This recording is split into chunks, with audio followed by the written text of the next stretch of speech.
जय जिनेंद्र अशोक जी। जैन सर और सर कैसे? ठीक है सर। जय धनराज जी साहब। Jain sir Dhanraj sir. जय जिनेंद्र सर। तभी ठीक है। हाँ एकदम मजा में सर। जय जिनेंद्र जैन साहब। हाँ जय जिनेंद्र पवन जी।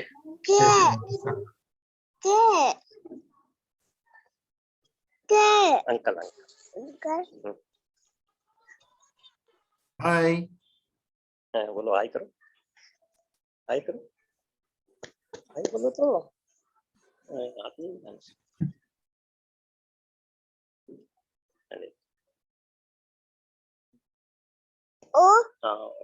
अंकल अंकल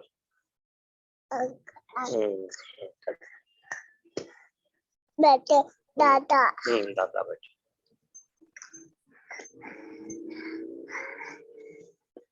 तो शुरू करते हैं। हाँ।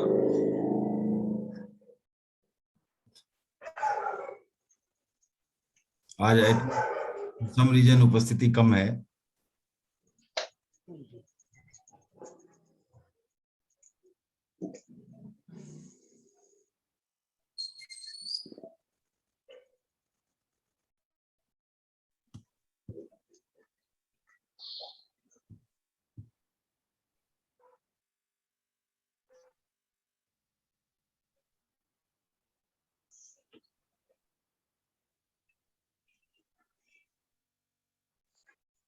Okay, before we start today, let us Dhanraji साहब ने कुछ प्रश्न भेजे हैं, तो उनको मेरे को उत्तर आते नहीं है, तो मैं आप लोगों से ही पूछ रहा हूं।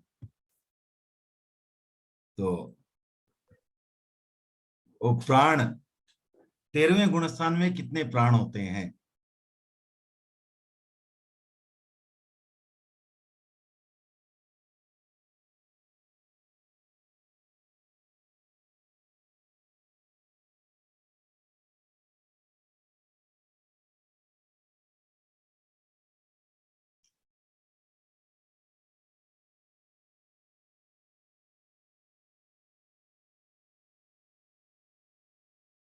अब इसमें हिंट इतना है कि 12वें तक 10 प्राण होते हैं।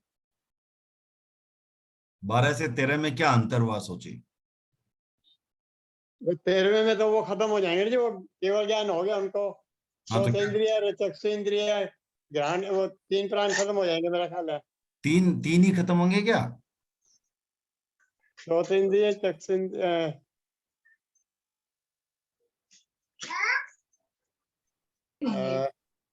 कितने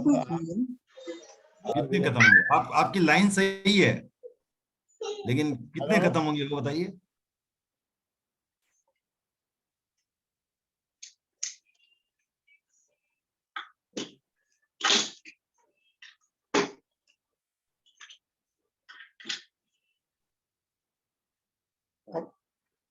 बैठ जा बाबू, बैठ जा, बैठ कर।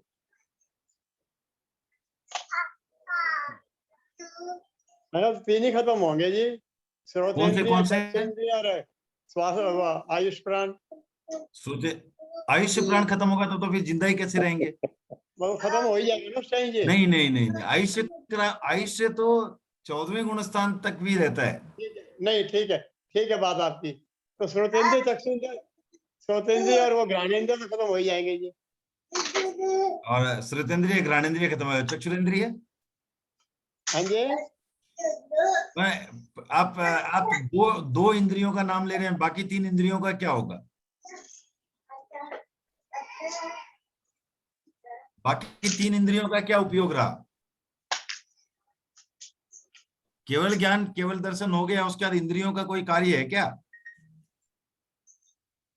जो केवड़ी होते हैं उनको अनिंद्रिय भी कहते हैं ना ना, कोई नहीं है जी। अनिंद्रिय नौ कहते हैं ना इंद्रिय। उनको। ना उसी हिसाब से। हाँ, तो पांचों अब आप- वो इंद्रिय रिलेटेड पांचों प्राण नहीं होंगे, राइट, बाकी 5 प्राण हैं।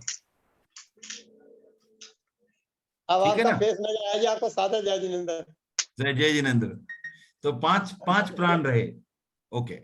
और 14वें गुण स्थान में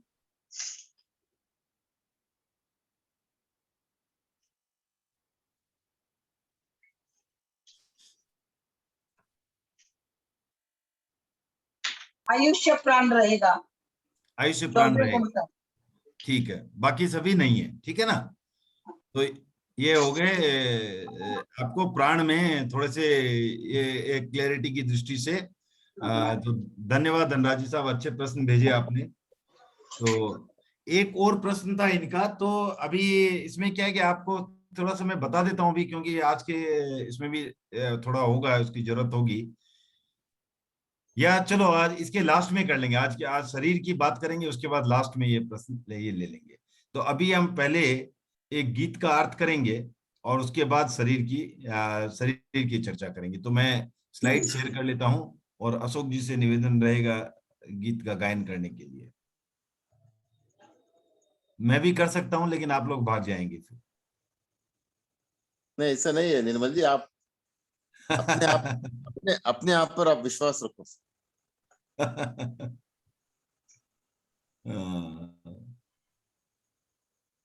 विश्वास तो रख लेंगे अपने आप पर श्रोताओं का ज्यादा ध्यान रखना पड़ता है।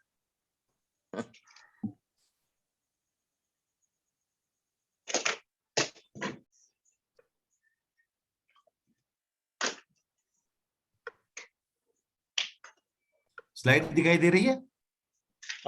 दे रही है जी। ओके। तो ये गीत ले रहे हैं आज हम। इसकी पृष्ठभूमि है कि कृष्णो जी जो भारीमाल जी के पिता थे, और जब भारीमाल जी गुरुदेव भिक्षु स्वामी के साथ आ जाते हैं और कृष्णो जी को भिक्षु स्वामी रखने से इनकार कर देते हैं कि तुम्हारा स्वभाव उग्र है और तुम्हारे से संयम नहीं पलेगा, तब जब ये संवाद होता है, कृष्णो जी जब लेने के लिए आते हैं भारीमाल जी को जबरदस्ती, कि जब तब की ये घटना है, और गुरुदेव तुलसी ने इसे गीत में समाहित किया है। तो अशोक जी आप गायन करें एक एक पद्य, और हम अर्थ करते रहेंगे उनका। एक एक पद्य जैसे अलग अलग से सर? हाँ, एक एक पद्य कर लेते हैं, अच्छा रहेगा। जैसे मुखड़ा और एक पद्य लोगे? मुखड़ा और एक पद्य ले लीजिए। हाँ हाँ, ठीक है सर। बहुत ही परिचित गीत है। रू रू में सावरियो बसियो, सावरियो बसियो, चंद चकोर निहारेला हो भंते, गुरु चरणारो बन गयो रसियो, हाँ बन गयो रसियो, माजी पार उतारेला हो भंते, माजी पार उतारेला हो भंते। आप पिता पुत्र मैं हूँ ओ तो व्यवहार है, आप पिता पुत्र में हूँ ओ तो व्यवहार है, आखिर आपा दुनिया ने ही गुरु रो आधार है, गुरु ही कारज सारे ला ओ भंते। एक और ले लीजिए, एक स्टैंजा और ले लीजिए। गुरु जी गुरु ही कारज सारे ला ओ भंते, निश्चय में गुरुदेव माँ बाप आप मान लो, निश्चय में गुरुदेव माँ बाप आप मान लो, मारी अंतर आत्मारी भावना पिछान लो, क्या आग्रह हारे ला ओ भन्ते मिथ्याग्रह हारेला ओ भन्ते। तो भारीमाल जी को कृष्णो जी ले जाने का आग्रह करते हैं। तो भारीमाल जी कहते हैं कि मेरे रोम रोम में जो है भिक्षु स्वामी बसे हुए हैं, और जैसे चकोर एकमात्र चांद को निहारता है, वैसे ही मैं सिर्फ स्वामी जी की ओर निहारता हूँ, और मैं तो गुरु चरणों का ही रसिया हूँ, और गुरु जी ही जो माझी है मेरे, वे जो है वही पार उतारेंगे। और आप पिता है, मैं पुत्र हूँ, ये तो व्यवहार है, सांसारिक व्यवहार है, ये व्यवहार नहीं की बात है। और हम दोनों को ही आखिर में जो गुरु हैं उनका ही आधार है, क्योंकि गुरु ही है वो सब जो है कार्य है उसको संभालेंगे, गुरु ही कार्य सारेला। तो और निश्चय में गुरुदेव ही मेरे माँ बाप हैं, और ये बात आप मान लो, और मेरी जो अंतरात्मा की आवाज है, भावना है, उसे आप पहचान लो, और आपकी जो ये झूठी जिद है, मिथ्या आग्रह है, वो अंत में हारेगा। तो ऐसी भावना भारीमाल जी व्यक्त करते हैं। और भारीमाल जी की बात सुनकर कृष्णो जी को का क्या जो रिएक्शन रहता है वो अगले 2 स्टैंजा में आएंगे। हाँ सर। हाँ। बोल सुनिया किसनो जीरो पारो पूरो चढ़ गयो,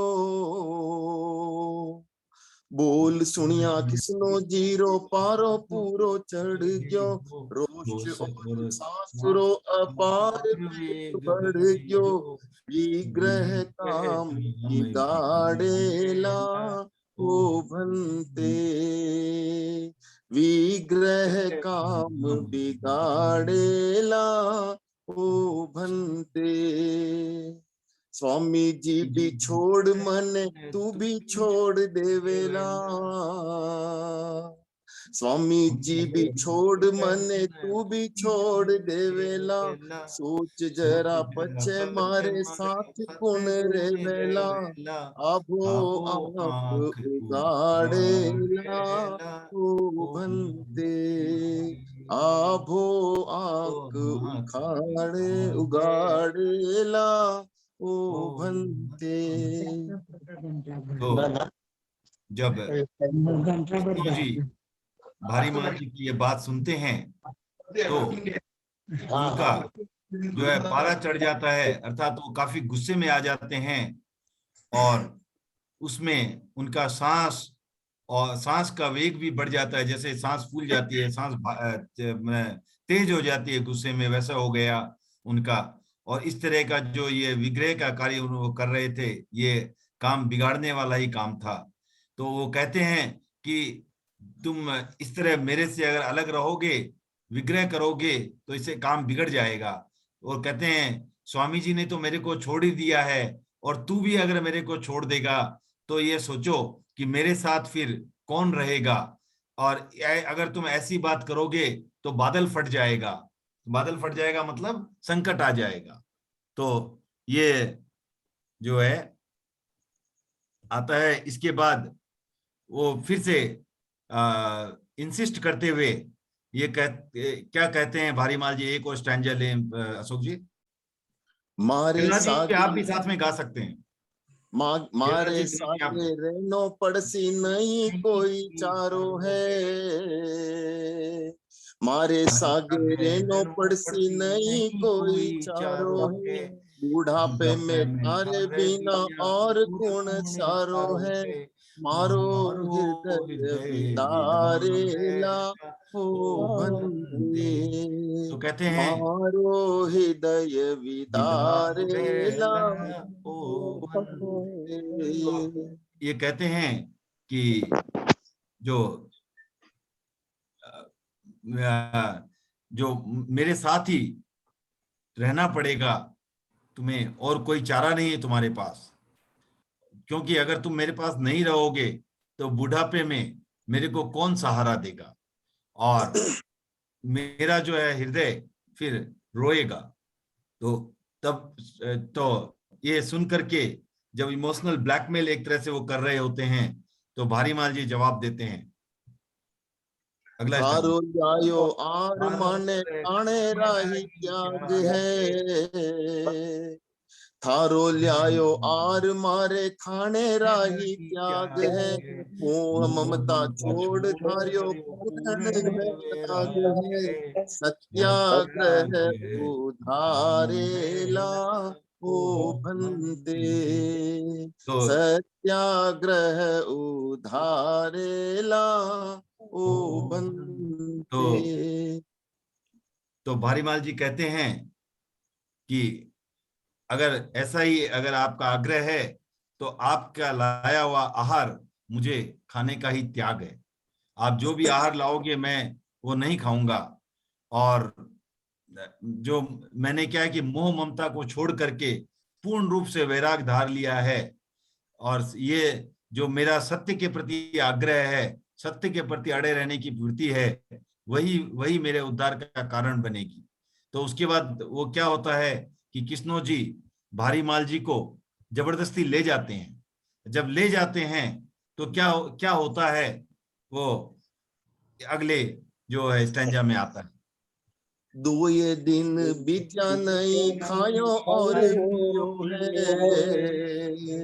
दो ये दिन बीत्या नहीं खायो और पियो है, अंधेरे में जाने कोई चास पियो पियो है, जो दिन ललकारेला एक स्टैंजा और। जो दिन ललकारेला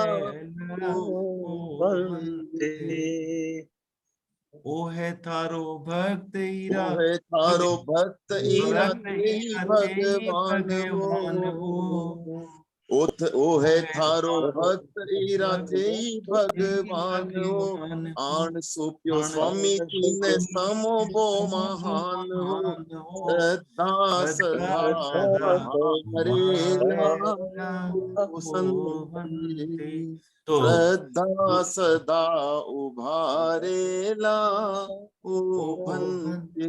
तो जब स्वामी जी भारीमाल जी को कृष्णो जी भारीमाल जी को ले जाते हैं तो 2 दिन बीत गए, लेकिन भारीमाल जी ने एक भी अन्न का दाना पेट में नहीं लिया, न पानी पिया। तो ऐसा लगा जैसे अंधेरे में ही कोई दिया जल गया हो। और जो तीसरा दिन जो है वो ललकार के साथ उठता है, क्योंकि तीसरे दिन आखिरकार जो है पिता का हृदय पिघल जाता है और वो वापस आते हैं भारीमाल जी को लेकर के स्वामी जी को सौंपने के लिए कि स्वामी जी आप ही, ये आपका ही भक्त है और इसके आप ही भगवान हो।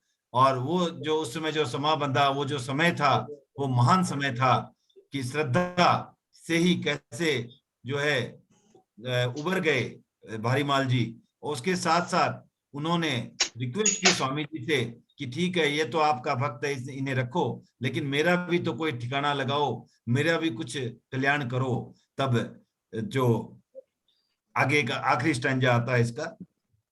उठी है आवाज पड़सी सारा ने गुण गावना, उठी है आवाज पड़सी सारा ने गुण गावना, बिकन जी बुद्धि देखो तीना धर बधावना, तुलसी तरे रुतारे लाओ भंते, तुलसी तरे रु तारे लाओ भंते। तो अब क्या ऐसे वो कहते हैं कि अभी सारों सबको भिकन जी के गुण गाने पड़ेंगे। क्यों गुण गाने पड़ेंगे? उन्होंने क्या किया, जैसे जयमल जी महाराज थे, उनको कोई चेला नहीं मिल रहा था, तो उन्होंने जयमल जी से बात करके कृष्णो जी को उन्हें चेले के रूप में दे दिया। तो तीनों घर बधावना हो गया। 3 घर कैसे बधावना हो गया? जयमल जी को चेला मिल गया, कृष्णो जी को गुरु मिल गए, और तेरा पंथ में जो है वो हमें जो नहीं लेना था जिनको, उनको लेने से टल गए। तो इस तरह तीनों घर में ये तीनों घर बधावना, ये कहावत आती है भिकन जी के बारे में। तो ये इस गीत का सार था। ये बहुत ही ऐतिहासिक गीत है तेरा पंथ के इतिहास का। जब और जिस समय ये उत्तर दे रहे थे भारीमाल जी कृष्णो जी को, उस समय उनकी उम्र करीब 10 साल की थी, 10 साल के करीब थी शायद। तो उतनी सी उम्र में जो ये इन्होंने जो समझ दिखाई, वो एक समझ सकते हैं कि कितनी उनकी श्रद्धा थी। तो आज हम बात करेंगे आगे। सर निर्मल, एक इसमें मीनिंग क्या है सर? ये चंद चिकोर निहारेला, इसका पूरा एग्जैक्ट मीनिंग क्या है सर? सर चकोर जो होता है ना, चातक होता है। चकोर का अर्थ होता है चातक। अच्छा तो अच्छा, चातक हमेशा अपना मुंह ऊपर रखता है चांद की तरफ। ओके। तो उसका क्या होता है कि वो एक ही उनकी दृष्टि होती है चांद की तरफ। तो हाँ। चंद चकोर निहारेला, और कुछ नहीं देखता है वो। तो उसी तरह भारीमाल जी कह रहे हैं, मैं सिर्फ अपने गुरु की तरफ देखता हूँ, गुरु की तरफ दृष्टि करता हूँ, और कुछ भी नहीं देखता हूँ। ओके। तो मेरा और जहां एक पर ये लाइन क्या होता है, एक तरह से डेडिकेटेड कंसंट्रेशन होता है, वहां कह सकते हैं चंद चकोर निहारेला। सर, और एक लाइन थे सर, अंधेरे में जाने कोई चास दियो दियो है। हाँ, चास दियो मतलब जला दिया कोई, ऐसा लगता है अंधेरे में किसी ने दिया जला दिया है। क्योंकि जब जब जब पिताजी को बुद्धि आ जाती है, तो क्या, जब पहले अंधेरा था, जब कृष्णो जी आग्रह कर रहे थे, जबरदस्ती जिद कर रहे थे कि नहीं तुम्हें मेरे साथ रहना ही पड़ेगा, तो यह एक तरह से अंधेरे की सी स्थिति थी। और 2 दिन के बाद जब उन्होंने नहीं खाया कुछ पिया कुछ भी, तो उनका हृदय पिघल गया। तो वो एक तरह से जैसे अंधेरे में दिया जलने से जैसे प्रकाश हो जाता है थोड़ा सा, उस तरह का ये सिचुएशन जो है इंप्रूव हो गई। ठीक है अशोक जी? हाँ सर। हाँ, और किसी को कोई प्रश्न है इसमें मीनिंग में? तो आगे चलते हैं। शरीर, आज जो हम शरीर की चर्चा करेंगे, शरीर क्या है। तो जैसे सारे संसारी जीव रहते हैं, वो हालांकि आत्मा मुख्य है, फिर भी सिर्फ आत्मा के रूप में वो नहीं है, विशुद्ध आत्मा नहीं है। तो उनकी जो भी प्रवृत्ति होती है, उनकी जो वो सारी की सारी शरीर के माध्यम से होती है। तो शरीर क्या है? जो प्रति क्षण जीर्ण शीर्ण होने वाला होता है, छिर्यते इति शरीरम। और दूसरा कहा गया है, सुख दुखानुभव साधनम शरीरम। तो जो पौद्गलिक सुख दुख की अनुभूति का साधन है, वो शरीर है। आपको कोई भी जो सुख दुख की अनुभूति, पौद्गलिक सुख दुख की अनुभूति हो रही है, वो उसको आप कैसे, किस माध्यम से आप अनुभव करेंगे? उसका शरीर के माध्यम से अनुभव करेंगे। तो ये हो गया आपको शरीर क्या है। अब प्रश्न आता है, शरीर ये कौन से प्रभाव से मिलता है? कोई बताएंगे? नामकरण से। नामकरण के किससे? इसीलिए मैंने प्रभाव छोड़ा है। उदय उदय हाँ, उदय। वेरी गुड, ठीक। तो ये नामकरण के उदय से मिलता है, बिल्कुल सही जवाब है। तो ये नामकरण के उदय से शरीर मिलता है, क्योंकि आपको ये समझना है कि जो भी चीज हमें पौद्गलिक मिलती है, वो हमेशा कर्म के उदय से ही होती है। ओके, तो ये हो गया हमें नामकरण के। अब शरीर जीव है या अजीव? शरीर तो अजीब है, पुद्गल है। शरीर पुद्गल है तो अजीव है, ठीक है, वेरी गुड। तो शरीर अजीव है, तो ये भी एकदम सही है। तो इस तरह तो हमने देखा कि शरीर कौन से कर्म के प्रभाव से मिलता है, तो नाम कर्म के उदय से मिलता है। और शरीर जीव है या अजीव, तो शरीर अजीव है। ओके, अब आते हैं शरीर के प्रकार। तो शरीर के 5 प्रकार हैं। कौन कौन से? औदारिक, विक्रिय, आहारक, तेजस और कार्बन। ये 5 प्रकार के शरीर हैं। अब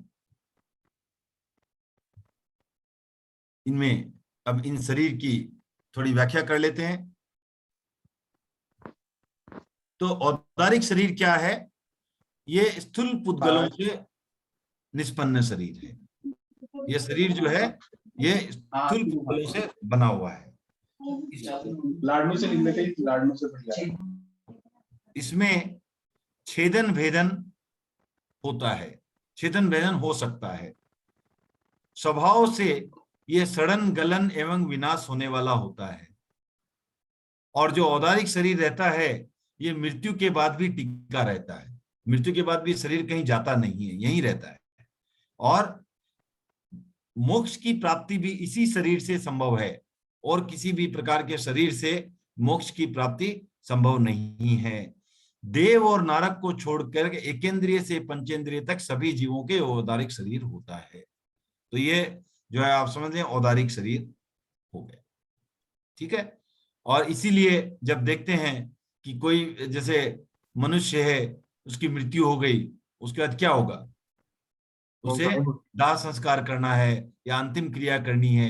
क्यों करनी है? क्योंकि वो शरीर यहीं पड़ा रहता है। कोई वनस्पति है, वृक्ष है, वो वृक्ष का जीव निकल गया, उसके बाद भी वो जो है वहीं पर रहता है। चाहे उसकी आप लकड़ी काम में लो, कुछ भी करो, लेकिन वो वहीं रहता है। तो इस तरह जो है औदारिक शरीर वाले जो शरीर हैं, वो शरीर जो है उनके पुद्गल वो यहीं व्याप्त रहते हैं, वो कहीं जाते नहीं है, उसी रूप में रहते हैं, यथावत रहते हैं। जैसा शरीर था वैसा ही रहता है, ठीक है ना। ऐसे तो कोई भी पुद्गल कहीं नहीं जा सकते। ऐसे तो कोई भी पुद्गल, तो सारे के सारे पुद्गल जितने भी हैं वो रहेंगे ही रहेंगे। कोई भी एक भी तिल मात्र भी न तो घटेगा परमाणु न बढ़ेगा। तो वह यूं तो कोई भी शरीर रहे, ठीक है, लेकिन ये क्या होता है, ये यथावत पड़ा रहता है। जैसे कोई आदमी है, जैसे उसका देहावसान हुआ तो जो शरीर था वो वैसा का वैसा पड़ा रहता है। तो उसमें तो उसको आप जो है इस दृष्टि से समझें। ऐसा नहीं कि बाकी शरीर का जो है इस शरीर के पुद्गल रहते हैं और बाकी शरीर के पुद्गल कहीं चले जाते हैं। वो रहते हैं ब्रह्मांड में ही है, कहीं जाएंगे नहीं, रहेंगे लोक में ही, ठीक है। फिर नेक्स्ट आता है विक्रिय शरीर। तो इसमें अलग अलग प्रकार की क्रियाएं घटित होती है। जैसे उस शरीर को छोटा किया जा सकता है, उसको बड़ा किया जा सकता है, सूक्ष्म रूप हो सकता है, स्थूल रूप हो सकता है, ये एक रूप का हो सकता है, अनेक नाना प्रकार के रूप बनाए जा सकते हैं, इत्यादि इत्यादि। तो ये इसको हम एक तरह से ट्रांसफॉर्मेशनल बॉडी भी बोल सकते हैं, इसका बदलाव कर सकते हैं। और मृत्यु के बाद ये कपूर की भांति उड़ जाता है। तो कोई भी अंतिम क्रिया वगैरह करने की कोई अपेक्षा नहीं रहती। नारक और देवों में विक्रिय शरीर सहज रूप से होता है, और विशेष लब्धि के द्वारा जो है मनुष्य और त्रियंच में भी विक्रिय शरीर का निर्माण किया जा सकता है। तो जिन्हें विक्रिय लब्धि रहती है वो जो है कुछ समय के लिए विक्रिय शरीर का भी निर्माण कर सकते हैं। और जिस समय विक्रिय शरीर का निर्माण करते हैं उस समय उनका औदारिक शरीर को क्या होता है?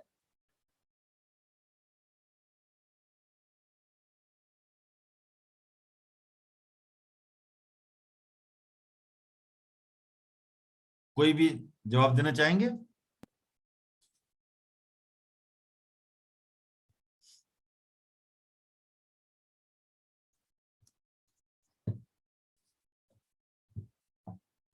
वो भी वहीं रहता है, उसको तो कुछ विक्रिय शरीर निकाल दिया गया, लेकिन उसका निर्माण किया गया। लेकिन औदारिक शरीर को कुछ नहीं, कोई हानि उससे नहीं पहुंचती, औदारिक शरीर रहता है, ठीक है ना। प्राण उसमें भी रहते हैं। हाँ हाँ, ठीक है। औदारिक शरीर रहता है, और विक्रिय शरीर जो विक्रिय लब्धि के द्वारा जो बनाया गया, वो अपना जो भी जिस कार्य जिस प्रयोजन के लिए बनाया वो समाप्त होने के बाद वापिस पुनः जो है आकर के अपने औदारिक शरीर में मिल जाता है, ठीक है। जब हम योग की बात करेंगे तब ये थोड़े और भी विस्तार में समझाया जा सकेगा।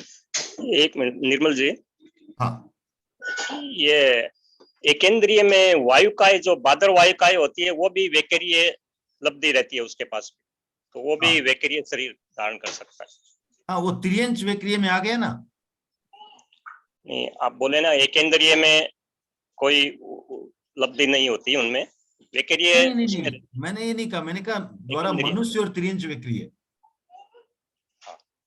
एकेंद्रिय वो तो सामान्य रूप से एकेंद्रिय से लेकर के सारे पंचेंद्रिय देव और नरक को छोड़ के सबका औदारिक शरीर होता है, लेकिन विक्रिय लब्धि त्रियंच में भी हो सकती है, तो एकेंद्रिय भी त्रियंच में ही आ गए ना।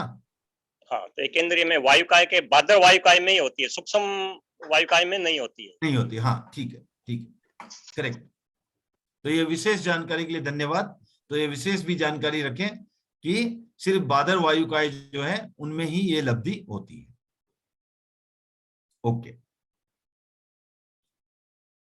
फिर तीसरा शरीर है आहारक शरीर। ये जो विशिष्ट योग शक्ति संपन्न 14 पूर्वों के ज्ञाता मुनि रहते हैं, उन्हें वो आहारक लब्धि के द्वारा किसी विशिष्ट प्रयोजन से आहारक शरीर का निर्माण करते हैं। तो आहारक शरीर का निर्माण क्यों करते हैं? मान लीजिए किसी ने उन्हें कोई प्रश्न पूछा जिसका उत्तर उन्हें नहीं पता है, तो उत्तर किसे पता होगा? निश्चित रूप से उत्तर किसे पता होगा? केवल ज्ञानी को। केवल ज्ञानी, सॉरी, केवल ज्ञानी, ठीक है ना। तो वो क्या करते हैं, जो एक आहारक शरीर अपने जो एक पाम साइज का पुतला बनाते हैं, वो उनके औदारिक शरीर से निकलता है और जो नियरेस्ट तीर्थंकर होता है उनके पास जाता है, और इसकी गति में कोई भी बाधक नहीं बनता। ऐसा नहीं है दीवार है वो इत्यादि इत्यादि, कुछ भी बाधक नहीं बनता। वो निर्बाध गति से जाता है और अपने प्रश्नों का उत्तर लेकर के जो है वापस तुरंत चला आता है। तो ये सब इतनी, इसके और थोड़ी डिटेल में बाद में जा सकते हैं जब हम आहारक काय योग की बात करेंगे। जब योग की बात करेंगे तब उसमें और थोड़ा डिटेल लेंगे, बट अभी के लिए इतना ही समझें कि ये आहारक शरीर जो है इसका कार्य क्या था, विशेष प्रयोजन। ये कुतूहल के लिए नहीं करते हैं। ऐसा नहीं कि मुझे अपना स्ट्रेंथ दिखाना है, लोगों में चमत्कार दिखाना है, कुतूहल के लिए बिल्कुल भी नहीं करते हैं। और आप लोगों को जैसे पता ही होगा कि कुतूहल में कैसे 14 पूर्वों का ज्ञान जो है वो समाप्त हो गया था। स्टोरी पता ही होगी आप लोगों को। जब भद्रबाहु स्वामी को 14 पूर्वों का ज्ञान था और लोगों सारे साधु समाज ने स्थूलीभद्र के नेतृत्व में जब है ये ज्ञान करने के लिए भेजा था, और 10 पूर्वों का ज्ञान करने के बाद जब स्थूलीभद्र के 10 पूर्वों का ज्ञान हो गया था, उस समय स्थूलीभद्र की बहन जो है अपने भाई से मिलने के लिए जाती है और भद्रबाहु स्वामी से पूछती है कि मेरा भाई कहाँ है। तो उन्होंने जब इशारा किया कि इधर बैठे हैं, तो वहां जब वो बहनें जाती है तो वहां उन्हें भाई दिखाई नहीं देता है, एक सिंह दिखाई देता है, लायन दिखाई देता है। तो भाई ने सोचा कि मेरी बहन आई है तो इसे पता तो चलना चाहिए कि मैं कितना ज्ञानी हो गया हूं, मेरे में कितनी जो है लब्धियां आ गई है। तो इस तरह जो अपना ज्ञान का जो है प्रकाश फैलाने दिखाने की कोशिश की। ज्ञान का ऐसे प्रकाश फैलाना नहीं हुआ, ऐसे ज्ञान का एक तरह से कह सकते हैं अभिमान, एक तरह से प्रदर्शन करने की कोशिश की। उसके कारण जो है बहनों को भाई नहीं दिखा, तो बहनें आती है और भद्रबाहु स्वामी से कहती हैं कि नहीं, वहां तो कोई मेरा भाई नहीं है, वहां तो एक सिंह है। तब भद्रबाहु स्वामी समझ जाते हैं कि स्थूलीभद्र, आचार्य स्थूलीभद्र जो है ये इसको अपने ज्ञान का लब्धि का प्रदर्शन कर रहे हैं, और लब्धि का प्रदर्शन करने वाला व्यक्ति जो है ज्ञान के योग्य नहीं है, ज्ञानार्जन के काबिल नहीं है। इसलिए उन्होंने बाकी जो है बाद में उनको ज्ञान सिखाना बंद कर दिया। तब स्थूलीभद्र ने काफी जो है क्षमा मांगी। फिर भी जो है भद्रबाहु स्वामी ने कहा कुछ भी हो, बाकी के 4 पूर्व मैं तुम्हें सूत्र रूप में समझा दूंगा, लेकिन उनका अर्थ नहीं बताऊंगा। इस तरह से जो 14 पूर्वों की परंपरा थी ज्ञान के साथ वो भद्रबाहु के स्वामी के साथ समाप्त हो गई। तो इस तरह आप देखें कि किस तरह कुतूहल के कारण जो है स्थूलीभद्र जी जो है वो 14 पूर्वों का अर्थ सहित ज्ञान नहीं कर पाए। हालांकि श्रुत की दृष्टि से, सूत्र की दृष्टि से ऐसा कह सकते हैं कि उन्हें 14 पूर्व आते थे, लेकिन अर्थ की दृष्टि से वो मात्र 10 पूर्वों के ही ज्ञाता थे। तो इस तरह आहारक शरीर, वापिस आते हैं अपने मेन टॉपिक की तरफ। जो आहारक शरीर होता है वो एक विशिष्ट प्रयोजन से ही बनाते हैं और न कि कोई जस्ट अपना ये दिखाने के लिए देखो मेरे पास आहारक लब्धि है, मैं इसको बना सकता हूँ। और ये सब इतना जो जल्दी में होता है कि जब आप अगर प्रश्नकर्ता हो सामने तो आपको पता भी नहीं चलेगा कि ये प्रश्न का उत्तर वो स्वयं लब्धिधारी साधु दे रहे हैं या उन्होंने लब्धि का प्रयोग करके ये उत्तर जो है तीर्थंकर की सहायता से लेकर के आपको उत्तर दिया है। तो ये सब बहुत फास्ट होता है। तो ये हो गया आहारक शरीर। ये औदारिक और वेक्रिय शरीर की अपेक्षा सूक्ष्म होता है और जो बाकी के 2 शरीरों की बात करेंगे उनकी अपेक्षा स्थूल होता है।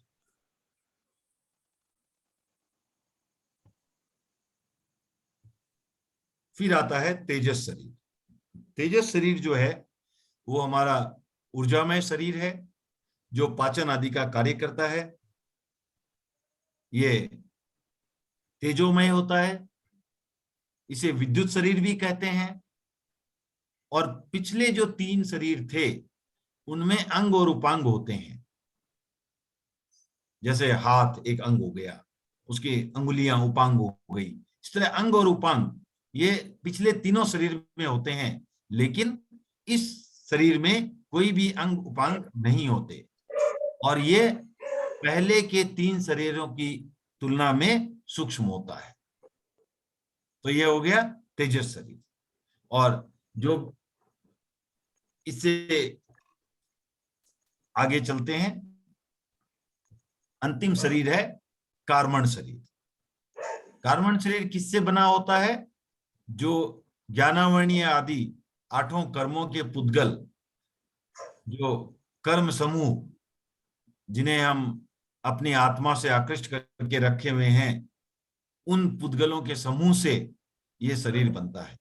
और इस तरह कहा जाता है कि जैन दर्शन जो है बहुत साइंटिफिक भी है, क्योंकि आपने सुना होगा जब हमने कर्म की चर्चा की थी तब कहा था कि कर्म का हिसाब रखने वाला कोई भी नहीं है।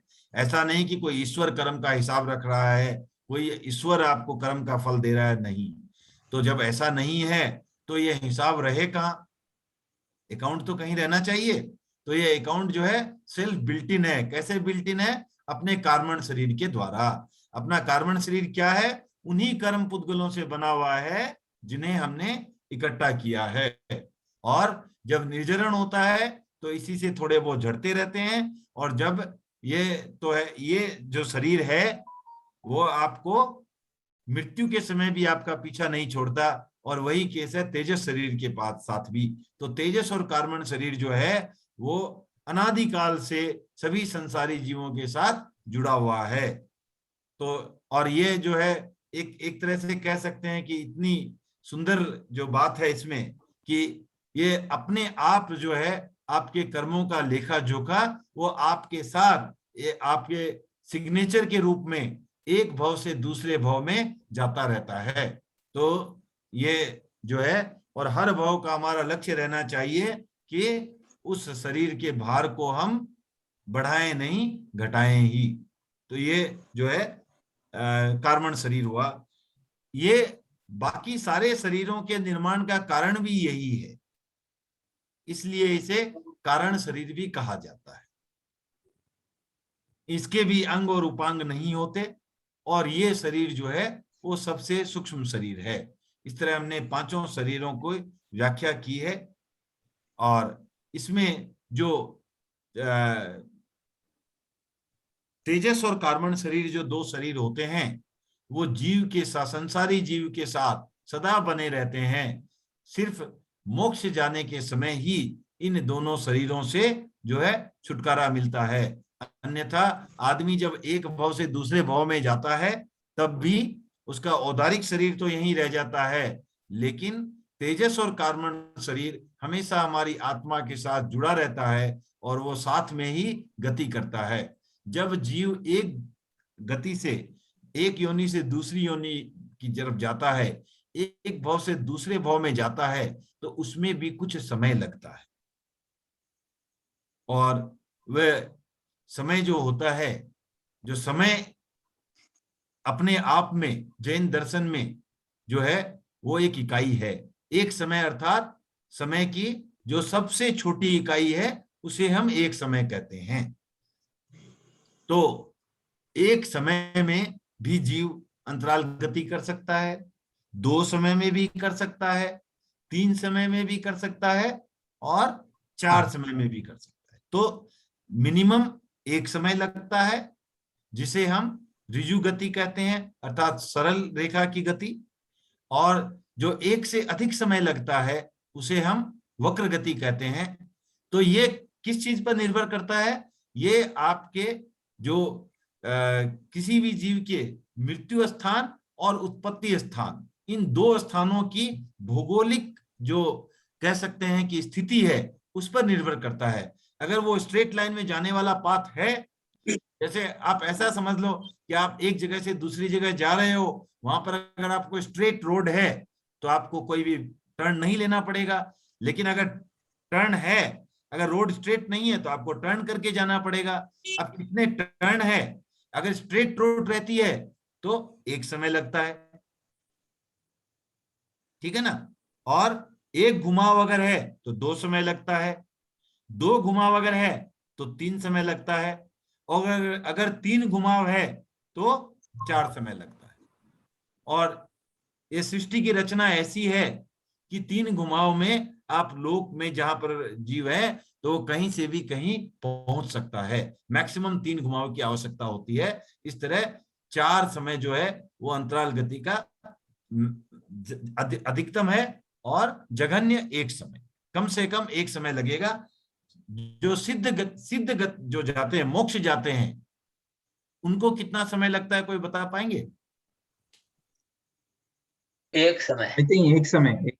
1 समय। क्यों? क्योंकि वो मनुष्य से सीधा रह जाता है। हाँ, तो मनुष्य से जाते हैं सिद्ध लोक में, और मनुष्य जो मध्य लोक का ये एरिया है, तो यहाँ से स्ट्रेट पाथ है सिद्ध लोक का। तो इस तरह जो 1 समय में वो गति हो जाती है। तो अब जो अब प्रश्न आता है कि जो एक भव से दूसरे भव में जीव जाता है, ठीक है ना, तो उस अंतराल गति में उसके कितने प्राण होते हैं?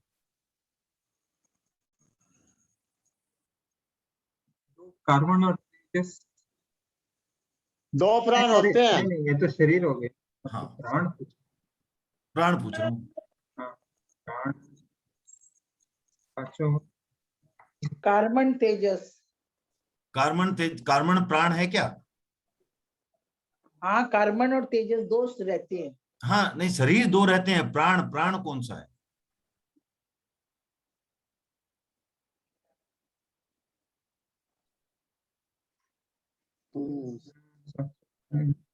प्राण कौन सा है? आयुष्य प्राण। आयुष्य प्राण, और भी कोई है या सिर्फ आयुष्य है?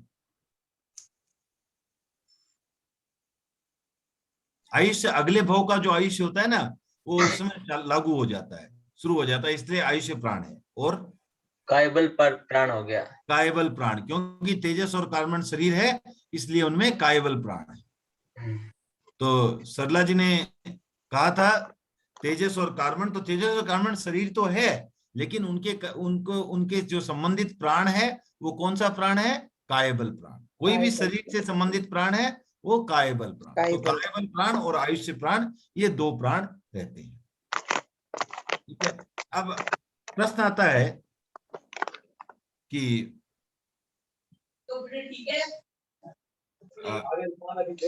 जब अंतराल गति है, अंदाज है।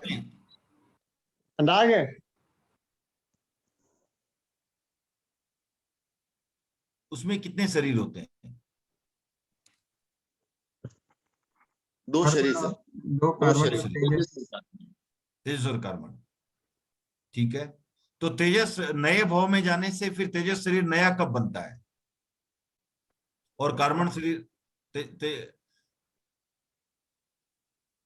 वो तो साथ में ही रहता है। साथ में, तो नया कब बनता है? आहार प्राप्ति के समय, कष्ट वो प्राप्ति। जो एकदम है ना, ऐसा ऐसा कभी नहीं होता है कि तेजस शरीर आप छोड़ दो और पुनः नया बना लो। उसमें परिवर्तन होता रहता है, वो अलग बात है, लेकिन जो है वो कभी भी साथ नहीं छोड़ता है। ये यूं ही कार्बन शरीर भी वो कभी भी साथ नहीं छोड़ता है। ऐसा नहीं कि नया बन गया, वो उसमें परिवर्तन होता रहता है। जैसे आपके कर्म जुड़े, घटे, जुड़े, परिवर्तन होता रहता है, बट नया कभी भी नहीं बनता है। तो अब जो है हम लेते हैं, तो एक साथ कितने शरीर, तो इसके एक साथ एक शरीर किसका होता है?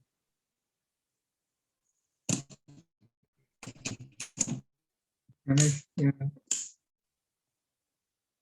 एक साथ एक शरीर किसका होता है? सिर्फ एक शरीर।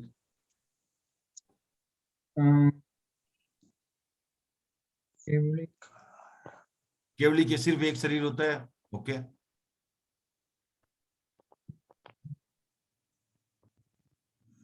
और कोई जवाब देना चाहेंगे? सिर्फ एक शरीर किसके होता है?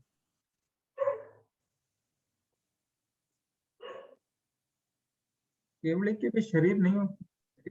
केवली के शरीर नहीं होता है, तो महावीर भगवान तीर्थंकर बन गए, शरीर कहाँ चला सॉरी गया? सॉरी, सिद्ध, सॉरी सिद्ध, केवली के होते हैं सिद्ध। हाँ, तो सिद्ध के कितने शरीर हुए? सिद्ध के शरीर नहीं होते। तो शून्य। तो शून्य शरीर हो गए सिद्ध के, ठीक है। ये तो शून्य का तो सॉल्व हो गया रिडल। शून्य से 5 ये 6 ही संभावनाएं थी ना, क्योंकि 5 से ज्यादा शरीर होते ही नहीं है। तो अब शून्य का हमने एनालाइज कर लिया। अब एक शरीर किसके होते हैं?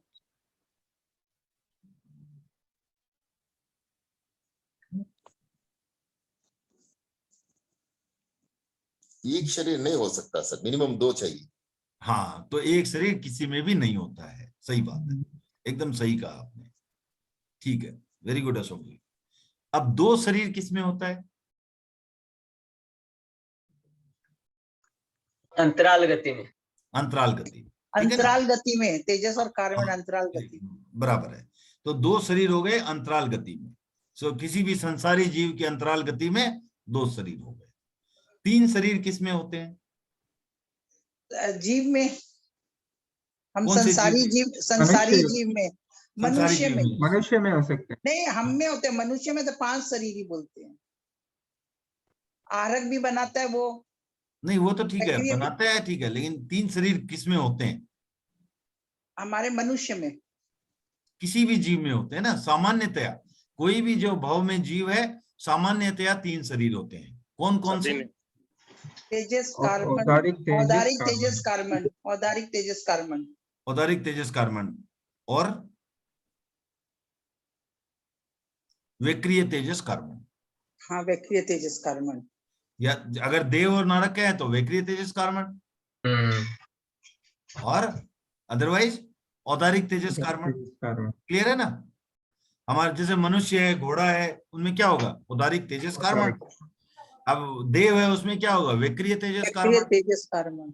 तो इस तरह तीन जो है वो सामान्य स्थिति में, सामान्य भाव में 3 शरीर रहते हैं। 4 शरीर किसे हो सकते हैं? वनस्पति काय में जब वातुल होता है ना, उठता है, वनस्पति काय में 4 शरीर होता है कभी कभी। वनस्पति काय में होता है या वायु काय में होता है? वायु का हाँ वायु काय, सॉरी वायु काय, वायु काय। ओके। वातुल होता है, हाँ हाँ, वातुल उठता है जब, हाँ हाँ, वायु काय। तो ओके, और किसमें हो सकते हैं 4 शरीर? और लब्धि प्राप्ति, साधु, आहारक साधु को जो लब्धि लब्धि मुनि होती है, में। लब्धि। ओके, और आहारक लब्धि किसमें हो सकते हैं?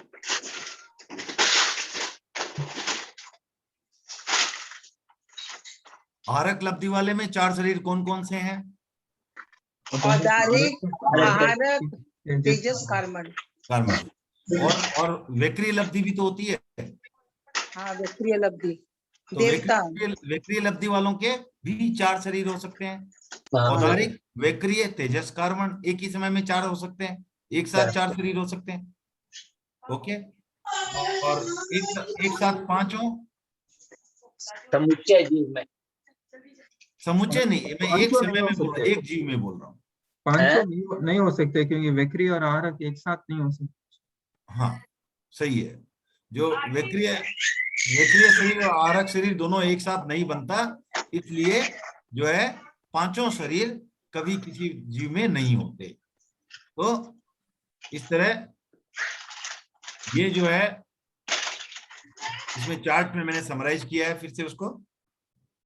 एक साथ कितने शरीर? 0 सिद्धों में, 2 अंतराल गति में तेजस और कार्बन, 3 सामान्य अवस्था में जो औदारिक तेजस कार्बन या वैक्रिय तेजस कार्बन, 4 वैक्रिय लब्धि से अगर है तो औदारिक वैक्रिय तेजस और कार्बन, और आहारक लब्धि से अगर है तो औदारिक आहारक तेजस और कार्बन। इस तरह ये जो है आपको 4 शरीर उसमें होते हैं। और तो और ये इस तरह हमने जो है आज शरीर की चर्चा की है। और इसमें अब किसी को कोई प्रश्न है तो पूछ सकते हैं, थोड़ी चर्चा इस पर कर सकते हैं 10 मिनट।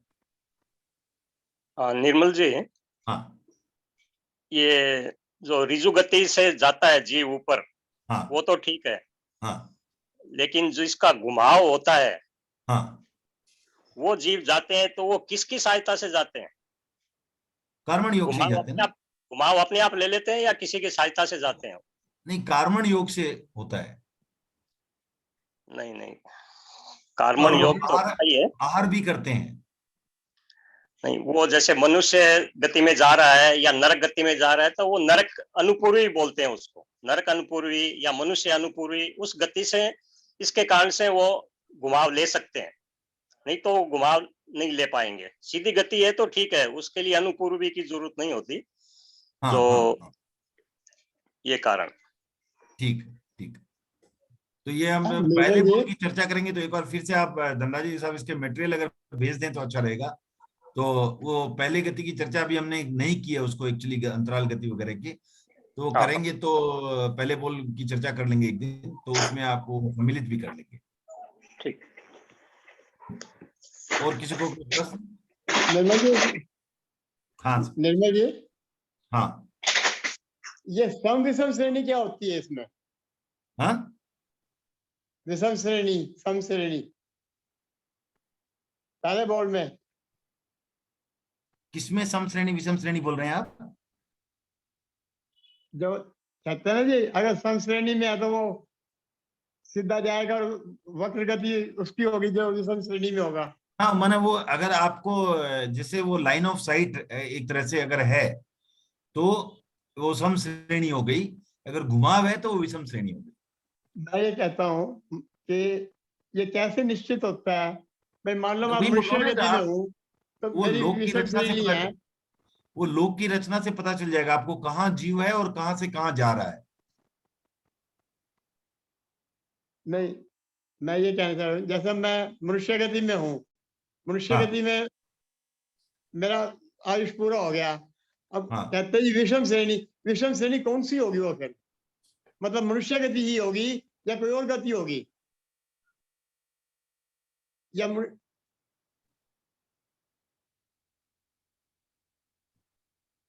नहीं, वही बोल रहा हूँ कि जहां पर लाइन ऑफ साइट है, अब डिपेंड करता है ना, आप जैसे मनुष्य गति है तो अभी यहाँ से आपको भूगोल से देखना पड़ेगा उसको, वो मेरे पास विस्तृत चित्र नहीं है अभी उसका, वो भूगोल से देखना पड़ेगा कहाँ से कहाँ नया भाव कहाँ है, उसके आधार पर डिपेंड करेगा वो सम श्रेणी है या विषम श्रेणी है। नहीं, मनुष्य गति में ही वक्र श्रेणी से भी जा सकता, मतलब ये हुआ। हाँ, क्यों नहीं जा सकता?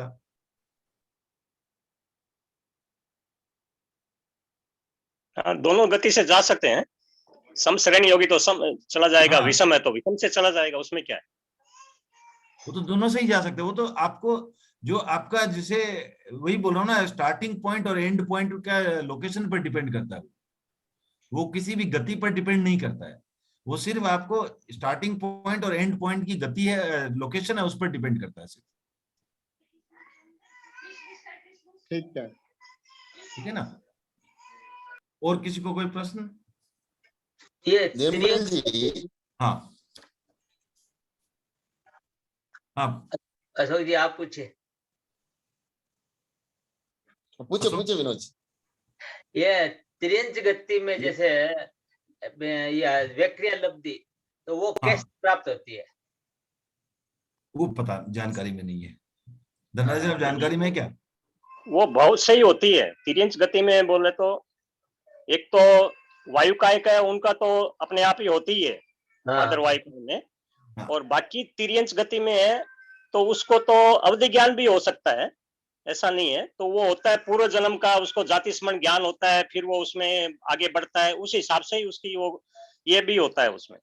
नहीं, मनुष्य गति में तो जैसे लब्धि मान लो तप के द्वारा प्राप्त कर ली उसने व्यक्रिया लब्धि, लेकिन तिर्यंच गति में मान लो पशु योनि तिर्यंच में भी कोई तपस्या करते हैं ना, तिर्यंच भी तपस्या करते हैं, तभी तो उसको अवधि ज्ञान होता है। तिर्यंच को भी तो अवधि ज्ञान होता है ना, तो अवधि ज्ञान से तो लब्धि तो और छोटी चीज है।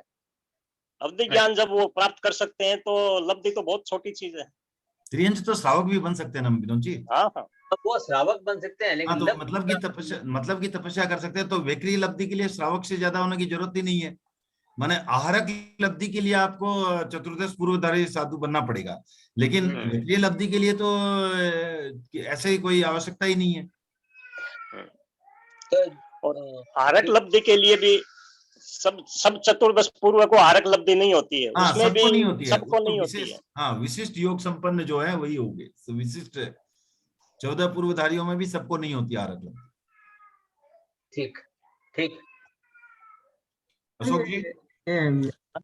सर महाप्रज्ञ जी की एक बुक में सर मैंने कहीं पढ़ा है कि महाप्रज्ञ जी ने लिखा है कि कुछ उनके मन में कोई शंका थी, तो वो शंका वो महावीर भगवान तक पहुंचाए और वापस वहां से जो संकेत आए उनको समझ में नहीं आया।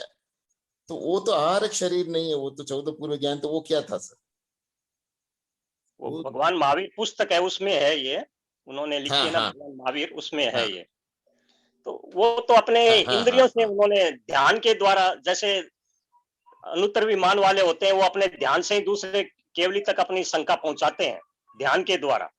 तो महाप्रज्ञजनी हो सकता है अपने ध्यान के द्वारा उन्होंने वहां तक पहुंचाई है, अपनी संप्रेषण किया है वहां तक। लेकिन भगवान महावीर तो मोक्ष चले गए, तो वहां तक पहुंचने का सवाल ही नहीं था। तो ऐसे करते करते वो फिर कहाँ पहुंच पाए, उनसे उन्होंने शायद देवदी गणित समासमन से उन्होंने बात की है ध्यान के द्वारा कि भी आपने ये सब आगम कैसे लिखे, इसमें इतनी गलतियां, वो सब वो जो बातें उन्होंने लिखी है उस पुस्तक में, तो वो ध्यान के द्वारा संभव है। अच्छा, ध्यान के द्वारा हो सकता है, क्योंकि अभी वैसे तो अदरवाइज तो अभी तो भरत क्षेत्र में संभवतः अवधि ज्ञान भी नहीं हो सकता है, मुश्किल है, होता है जैसे स्वामी जी को हुआ था शायद। वो तो ऐसा बोलते हैं कि जाने कोई अवधि ज्ञान हुआ था, पर अवधि ज्ञान हुआ ऐसा स्पष्ट तो नहीं आता है। नहीं, गोरा जी शक्तियां थी, उनको भी हुआ था लास्ट में, जो पन्ना जी के साथ में थी, हमारे गांव टमकोर की। अतीन्द्रिय ज्ञान होना एक एक्स्ट्रा सेंसरी वो अलग हो गया, अवधि ज्ञान अलग हो गया। जहां तक नहीं, मैंने अवधि ज्ञान हुआ था उनको। पन्ना जी मास्टर जी ने पूछा है उनको कि आपको कौन सा ज्ञान हुआ है, तो वो बोले कि मेरे को अवधि ज्ञान हुआ है।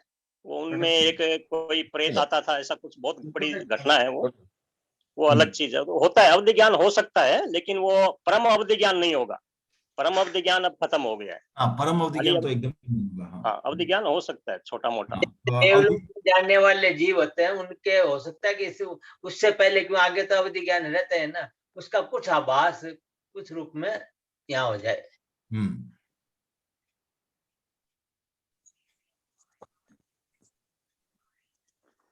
और किसी को कोई वायु कायी में व्यक्ति कुछ बात कर रहे थे, समझ क्या? वायु कायी में व्यक्ति, एकेंद्रिय में वायु कायी में व्यक्ति है शरीर, कुछ किसी में कुछ वायु काय में व्यक्रिय लब्धि होती है, बादर वायु काय में होती है, सूक्ष्म वायु काय में नहीं होती। मतलब वायु काय में वर्तुल उठता है, जो आता है ना, वो भूकंप जैसा ऐसा एकदम तूफान जैसा आ जाता है, गोल गोल घूमता है, भंवर जैसा बन जाता है ना वो। ओके वो ओके वक्रीय लब्धि, हाँ, तो उसको वही वक्रीय वही लब्धि से। ओके ओके ओके ठीक है sir, thank you. Otherwise general में उनका भी औदारिक शरीर माना जाता है, वायुकाय। लेकिन उस समय सिर्फ, हाँ ओके, सूक्ष्म। सर ये हाँ सर जो सोचिए। अवधि ज्ञान वगैरह है, ये आत्मा का ज्ञान है या शरीर का ज्ञान है? अवधि ज्ञान है। अवधि ज्ञान जो है वो डायरेक्ट है, आत्मा का ज्ञान है। एक्चुअली क्या है कि हमने ज्ञान की बात अभी नहीं की है अशोक जी, तो हम अच्छा, जो है अगली क्लास में लेंगे योग या उपयोग। तो जब उपयोग की बात करेंगे तब उसमें ज्ञान का पांचों ज्ञान की विस्तृत चर्चा करेंगे। लेकिन वैसे आपके जस्ट आपके प्रश्नों को समाहित करने के लिए अवधि ज्ञान जो है वो चार्जिंग लगा आपका दीजिए, प्रत्यक्ष मुझे ज्ञान, सुनना दो है। प्रकार के पंखा ज्ञान थोड़ा होते हैं, कम कर दो प्रत्यक्ष ना और ताकि अप्रत्यक्ष। सुनाई दे। जो डायरेक्ट आत्मा को हो वो प्रत्यक्ष, और जो किसी और माध्यम से हो जैसे इंद्रिय वगैरह तो उनको अप्रत्यक्ष कहते हैं। तो अवधि ज्ञान जो है वो प्रत्यक्ष ज्ञान है, ओके। इससे किसी माध्यम की आवश्यकता नहीं है।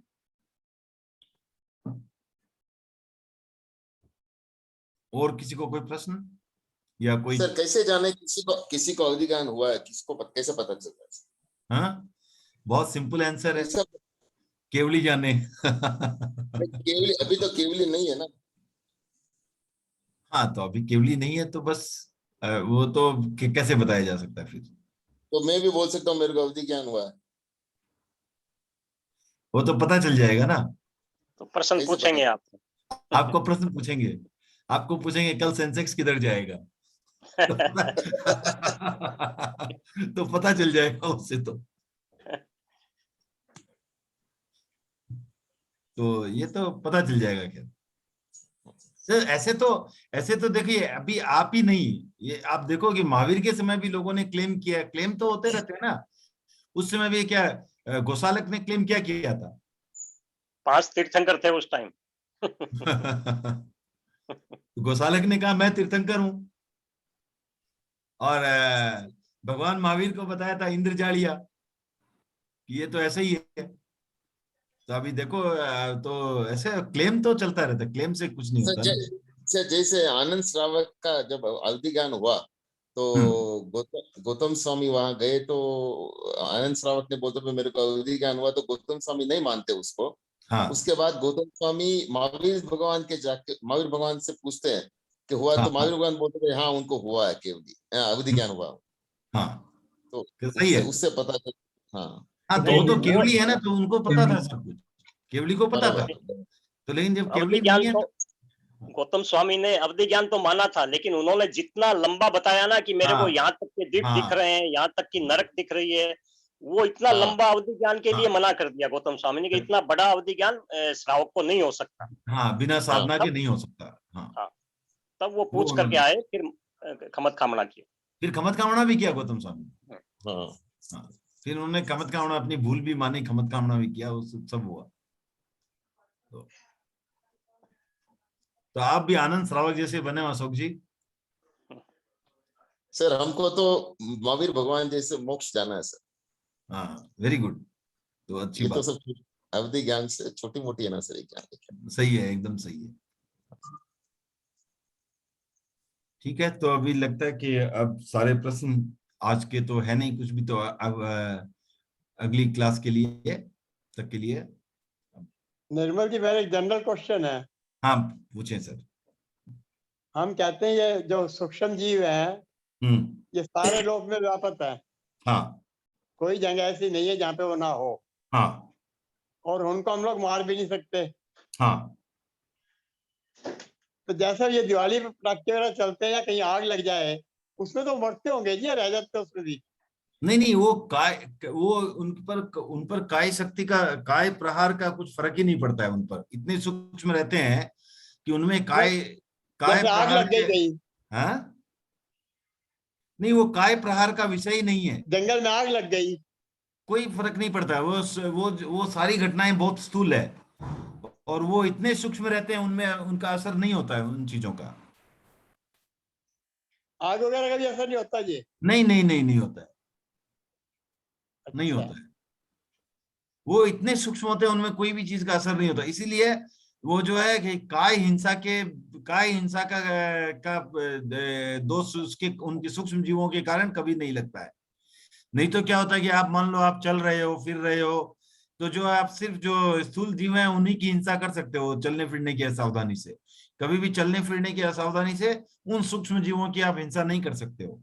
इसलिए काय हिंसा का कर्म नहीं लगता। लेकिन ये मत समझें कि सूक्ष्म जीवों के कारण हिंसा का पाप नहीं लगेगा, क्योंकि सूक्ष्म जीवों के प्रति भी अगर आपके मन में हिंसा का भाव आता है या आपने वचन से हिंसा कर ली, तो वाचिक हिंसा और मानसिक हिंसा का तो पाप वहां भी लग सकता है, लेकिन कायिक हिंसा का वहां पाप नहीं लगेगा।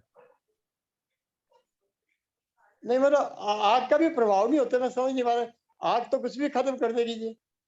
नहीं, ऐसा नहीं होता, कुछ भी खत्म नहीं कर सकती है। नहीं होता। नहीं, उसका भी एक दायरा होता है। वो इतना सूक्ष्म होता है कि उसको कुछ फर्क नहीं पड़ता है। वो आग समाप्त करती है, वो जलाने के लिए भी उसको कुछ चाहिए ना, जलाने के लिए भी वो जितना चलाने के लिए उनको मास चाहिए उतना भी नहीं है, उनमें कुछ भी नहीं है, उतना सूक्ष्म है।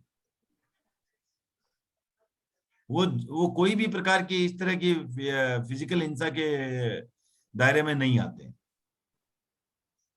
नहीं, ये फिजिकल हिंसा तो नहीं, ये तो आग वाली तो हिंसा का अलग ढंग की कोई हो गई। फिजिकली हो गई ना, वो भी एक तरह से, माने कोई भी कारण हो, मैंने जैसा भी हो, और क्या होता है, मैंने किसी पर आग का गोला फेंका वगैरह वगैरह, कुछ भी फर्क नहीं पड़ता है उनको, ठीक है।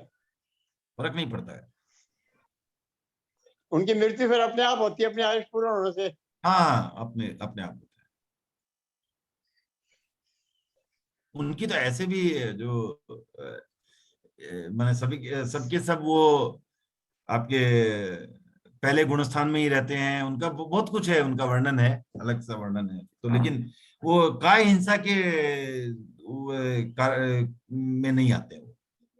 तो उनका अगला आयुष बंद किस बेस पे होता है जी फिर उसका? तो अब उनके भी तो होते ही है ना, कर्म वगैरह तो उनके भी होते ही है, कर्म बंधन उनके भी होते ही हैं। तो उस आधार पर आयुष्य क्रम का भी बंधन होता ही है उन्हें। वो तो उनकी जितनी आयु होती है उसके 1/3 हिस्से में जो है बचा हुआ, वहां उस टाइम उसका आयुष्य का बंधन हो जाता है।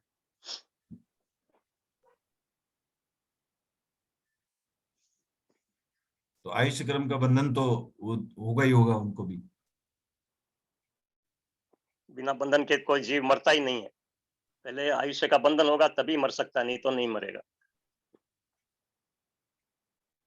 या जिनके नहीं होता है वो लकी हैं, फिर वो भव भव भव से तरने वाले हैं, तब नहीं होगा। या तो कि भी मुक्ति मिलने वाली है तब नहीं होगा, बाकी तो सब जीवों के आयुष्य का बंधन होगा ही होगा।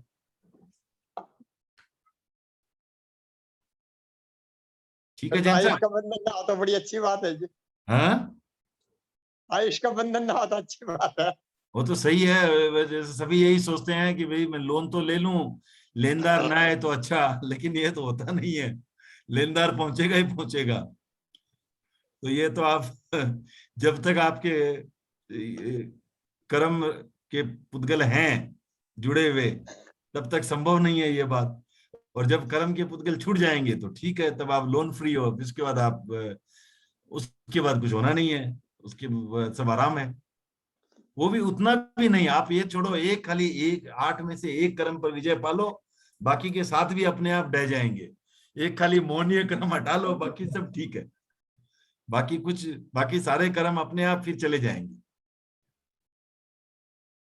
निर्मल जी, यस सर, लास्ट क्वेश्चन। कलयुग में जन्मना भी कोई कर्म बंधन का कारण है क्या? ऐसा है कि जब तक आप संसारी जीव हो, आपको कहीं ना कहीं रहना ही पड़ेगा ना। हाँ हाँ। तो ऐसा तो है नहीं कि कलयुग में तो सारे जो भी सारे संसारी जीव है, सारे के सारे जन्मे ही हैं। अब कोई जन्म कहीं पे जन्मा है, कोई कहीं जन्मा है, वो अलग बात है। नहीं, अगर मैं सतयुग में जन्मता तो शायद मोक्ष मार्ग मोक्ष मार्ग बहुत इजी हो जाता, प्रशस्त हो जाता। ऐसा तो नहीं मान सकते, क्योंकि ये ऐसा है कि सर जो कलयुग आपको एक तरह से आप देखोगे तो जो आपको अपॉर्चुनिटी प्रेजेंट करता है, वो तो फिर तो पहले आ रहे में तो कोई मोक्ष ही नहीं जाता है ना।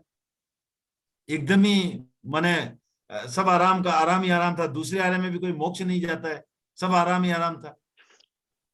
कितना सभी मैंने महाविद्य क्षेत्र वाले सब थोड़ी मोक्ष जाते, हाँ नहीं वो महाविद्य तो ठीक महाविद्य है। वाले सब मोक्ष नहीं जा सकते, नहीं, महाविद्य में तो हमेशा चौथे आरे की स्थिति तो रहती है, उससे वो अलग अच्छा बात। क्षेत्र तो है ही नहीं, हाँ हाँ नहीं उससे मेरे अच्छा मेरे क्षेत्र कहाँ मिलेगा। नहीं मेरे कहने का नहीं, जो मतलब था सतयुग कि की मैं बात कर रहे हैं वो पहले आ रहा दूसरा आ रहा, वहां तो कोई मोक्ष ही नहीं है। तो अशोक जी, जो मैं बता रहा था आपको कि 5वें आरे में आपको जो है कष्ट जो मिल सकता है वो पहले आरे में नहीं मिल सकता। तो अब आप इन कष्टों में इसको अगर संभाव से सहते हो तो कितनी कर्मों की निर्जरा हो सकती है, तो वो जो उसका बेनिफिट हो सकता है वो बहुत ज्यादा है। मैंने अभी आप यहाँ से मन ठीक है डायरेक्ट मोक्ष नहीं जा सकते, लेकिन कर्मों के भार को तो काफी कम कर सकते हो, और वो सब हाँ, तो मेरा वही आपको अपॉर्चुनिटी मिल नहीं रही है। एक तो होता है कि भाई नहीं मेरा यही कोशिश है कि भाई मैं नहीं जा सकता इस भाव में, तो ये कर्म बंधन ही है ना, इस भाव में जाना चाहता हूँ तो नहीं नहीं हो नहीं, सकता। इस भाव में नहीं जा सकते, लेकिन इस भाव में आप जितना थैला लाए थे उससे कम तो करके जा सकते हो। वो करता हूँ सर, लेकिन मैं जा नहीं सकता ना, ये तो बंधन ही है ना मेरा।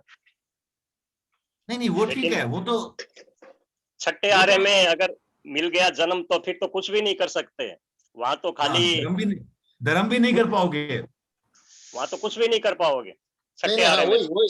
वही तो इस वही ये कर्म बंधन का कारण है क्या, जन्मना भी जैसे अलग अलग हाँ उसका कारण तो है ही ना, उसका कारण तो रहता ही है। आयुष्य बंधन कब होता है, क्यों, उसके कई कारण होते हैं, कई, उसका कितना लंबा आयुष्य है, छोटा आयुष्य है, कहाँ बंधेगा, इस योनि में वहां जाएगा, सब एक साथ ही उसका एक साथ बंधन के टाइम में ही ये सब डिसाइड होता है सब। ओके ओके वो तो होता ही है। लेकिन मैं क्या बोल रहा हूँ कि जो आपके देखिए, जो आपने अब तक पूर्व कृत्य कर्मों के कारण जो भी किया, उसके कारण जो भी हुआ, अब उसका अभी आपके पास क्या अपॉर्चुनिटी आई है, उस अपॉर्चुनिटी का फायदा कितना उठा सकते हो। उस अपॉर्चुनिटी से आप अपना अच्छा नेक्स्ट भाव अगर आप अच्छा बांधते हो तो आपको क्या होगा कि पूरा का पूरा छठा आरा ही टल जाएगा। छठा आरा होता है ये 21,000 वर्षों का, और ये बचा अभी करीब 20 और मैंने कितना 18,000 वर्षों का करीब ये बचा है, तो टोटल 39,000 ईयर्स ही है। और आप ये और फिर उसके बाद वाले आप जोड़ लो और 42,000, फिर से छठा आ रहा, फिर से पांचवा आ रहा, तो भी आपके तो टोटल करीब 80,000 81,000 वर्ष होते हैं। आप एक इतना अच्छा सुंदर आयुष्य बांध सकते हो, उससे उससे ज्यादा बड़ा, तो आपके सारे के सारे निकल सकते हैं ना कष्ट।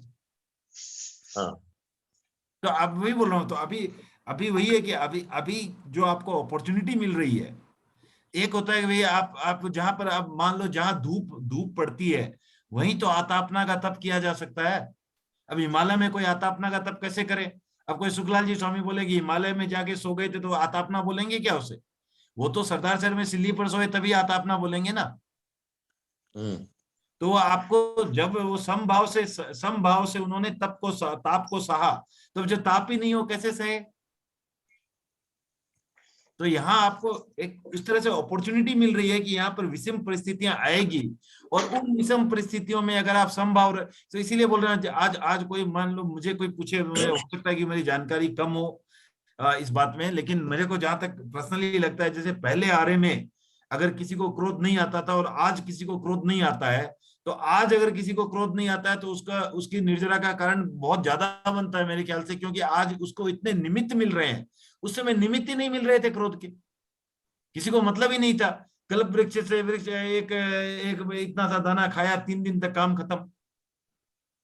तो न तो कुछ अपेक्षा थी, न किसी से रिश्तेदारी थी, न कुछ माता पिता भाई बहन छोड़ के कोई रिश्ते नाते नहीं, कुछ भी नहीं।